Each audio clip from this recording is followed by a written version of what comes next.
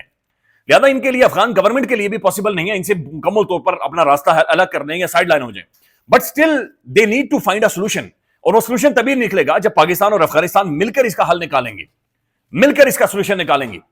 جب مل کر حل نکالا جائے گا تبھی ناظرین آپ افغانستان کی سوورینٹی بھی بچی رہے گی سو کالڈ, اور پاکستان کے اندر بھی دہشت گردی نہیں ہوگی, نہیں تو یہ چیزیں مزید پھیلیں گی اور یہ مزید ایکسپینڈ کریں گی. سہیل خان آفریدی نے بڑی ایک اچھی ٹھیک زبردست بات کی تھی جو گزشتہ دنوں وہ صحافیوں کے ساتھ ملے ہیں. انہوں نے کہا دیکھیں بھائی, ہمیں افغان طالبان کے ساتھ, افغان گورنمنٹ کے ساتھ مذاکرات کرنے تھے, ہم ان سے پشتو میں بات چیت کریں گے, ہمارا کلچر ایک ہے, ہماری ایک پورس بارڈر ہے جو کہ افغانستان کے ساتھ لگتی ہے, لہذا ہم کوئی نہ کوئی حل نکالیں گے. لیکن اگر کبھی نہ کبھی اللہ نہ کرے ایک صورتحال وہاں پر چلی جاتی ہے کہ جنگ ہوتی ہے, تو ہم اپنی اسٹیٹ, اپنے ادارے, اپنی ریاست کے ساتھ کھڑے ہوں گے. تو یہ سہیل خان آفریدی کے واضح موقف تھا, لیکن یہ جو ناظرین سلیپر سیلز والی صورتحال ہے یہ سب سے خوفناک ہے اور سب سے زیادہ پریشان کن ہے. اب ناظرین اسی اخبار کا جو ایڈیٹوریل ہے یہ اب ساری کلائی کھول رہا ہے بہت ساری چیزوں کی. ایڈیٹوریل میں ناظرین سب سے اوپر لکھا گیا ہے ہلو وکٹری, یعنی کھوکھلی جیت, کھوکھلی جیت یعنی چھنکنا جیت, وہ چھنکنا ہوتا ہے نا, چھنکنا جیت جو کہ ملی ہے. اخبار یہ لکھ رہا ہے, ڈان نیوز کا ایڈیٹوریل یہ لکھ رہا ہے کہ بھائی پی ایم ایل این جیت تو گئی ہے بائی الیکشنز, لیکن ان الیکشنز کو جیتنے کے لیے بھی انہیں ایک بہت بڑی تعداد میں فورسز کو ڈپلوائے کرنا پڑا, فورسز کو وہاں پر بھیجنا پڑا.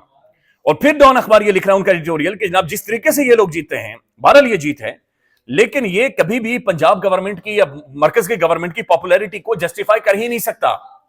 چونکہ تحریک انصاف اور ان سب کو پہلے سے پتا تھا کہ اصل میں جو انتخابات وہ لڑنے جا رہے ہیں, الیکشن وہ لڑنے جا رہے ہیں, یہ پہلے سے ریگڈ ہیں, یہ پہلے سے مینجڈ ہیں, اور یہ تسلسل ہے 8 فروری 2024 کا. تو یہ اخبار ناظرین جس نے جو بیانیاں بناتا ہے, جو دنیا بھر کی ایمبیسیز میں جاتا ہے, ڈپلومیٹس کے پاس جاتا ہے, سفارتکاروں کے پاس جاتا ہے, ملک میں سب سے زیادہ سرکولیٹ ہونے والا ہے, جو آپ کے سی ایس ایس کرنے والے لوگ ہیں, آپ کی جو نوجوان ہیں, پڑھی لکھی کلاس ہے, پاکستان کی سول سوسائٹی ہے, جو اس اخبار کو دیکھ کر ناظرین خبریں لیتی ہے اور اوتھینٹسٹی اسٹیبلش کرتی ہے, اس کا ایڈیٹوریل یہ کہہ رہا ہے کہ لالے یہ جو جیت تھی, یہ جو وکٹری تھی, یہ انتہائی کھوکھلی, انتہائی بھونڈی اور چھنکلا جیت تھی, اور اس کی کوئی ریالٹی نہیں ہے, اس کی کوئی حیثیت نہیں ہے, اور اس کی کوئی اوقات نہیں. یہ آپ کا اخبار کر, اچھا یہی باتیں ہم کریں غصہ چڑھ جاتا ہے, کہتے نہیں مارو انہیں, کیسز بناؤ, جوتیاں مارو انہیں. ڈان اخبار یہ کہہ رہا ہے کہ بھائی آپ کی کھوکھلی جیت تھی, آپ کی تھکی ہوئی جیت تھی, یہ تھگڑ قسم کی جیت تھی جس کی کوئی حیثیت نہیں ہے, ریالٹی نہیں ہے.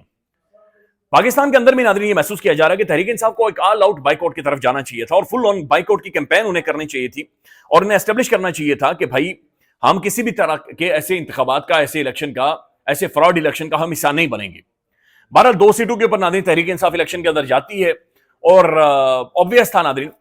کہ فارم 47 کے ذریعے الیکشن نکالے جانے تھے, اور وہ نکال دیے گئے ہیں, مسلم لیگ نون کو ایک میجورٹی بھی دے دی گئی ہے, لیکن اگین وہی والی بات ہے کہ اس کا کوئی فائدہ نہیں ہے, اس کی کوئی حیثیت یا ریالٹی اسٹیبلش نہیں ہو سکی. اچھا ناظرین دوسری چیز یہ ہے کہ عمران خان صاحب کو کوئی تقریباً 20-22 دن سے قید تنہائی میں رکھا گیا ہے. آج اگر ان کی ملاقات نہیں ہوتی تو یہ قید تنہائی مزید بڑھے گی. اب اس کے اوپر مطیع اللہ جان صاحب کا ایک تجزیہ ہے ناظرین, یہ بہت انٹرسٹنگ تجزیہ ہے, اور بہت اہم چیز کی طرف وہ اشارہ بھی کر رہے ہیں کہ بھائی جان یہ بھی ممکن ہے, یا وہ مبینہ طور پر یہ بتا رہے ہیں کہ جب کسی کو قید تنہائی میں رکھا جاتا ہے تو پھر یہ بھی ممکن ہے کہ اسے جہاں پر پھانسی دی جاتی ہے اس کے ساتھ والے کمرے میں رکھا جائے. اب خان کو اگر 2-3 ویک سے ملاقات نہیں ہو رہی اور اسے ایسے کمرے میں لے جایا جاتا ہے جو کہ پھانسی گھاٹ کے قریب ہے, یا جہاں پر لوگوں کو پھانسیاں دی جاتی ہیں, تو عمران خان کو ایک مینٹل سائیکولوجیکل ایک ڈیمیج کرنے کی کوشش کی جا رہی ہے کہ وہ کچھ اور سوچے,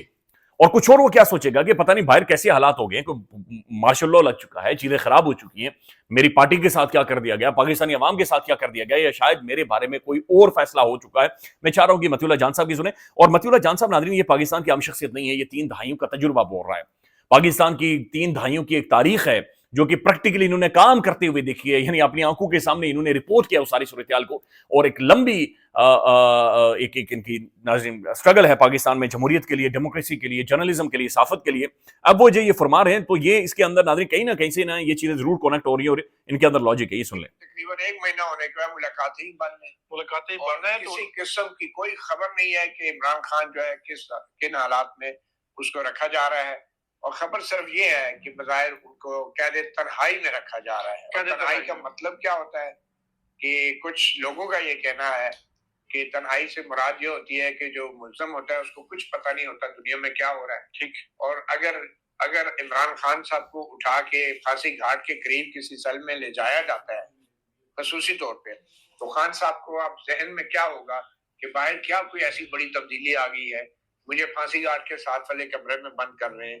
اور کبھی کدھر لے کے جا رہے ہیں. تو ان کو ایک قسم کا ٹینشن اور ذہنی ٹارچر بھی دیا جانے کا امکان ہوتا ہے. مطلب قید تنہائی سے، قید تنہائی کا تو یہی مطلب ہوتا ہے. مطلب یہ ہے کہ کیا ہو رہا ہے، مطلب یہ کہ ایک ٹارچر، ایک الگ لیول کا نفسیاتی دباؤ یا پریشر ڈالنے کی ضرورت ہے. انبریکیبل عمران خان ناظرین ابھی تک کھڑا ہے، انبریکیبل. خیال رکھیے گا ناظرین، اپڈیٹ کریں گے. اللہ حافظ.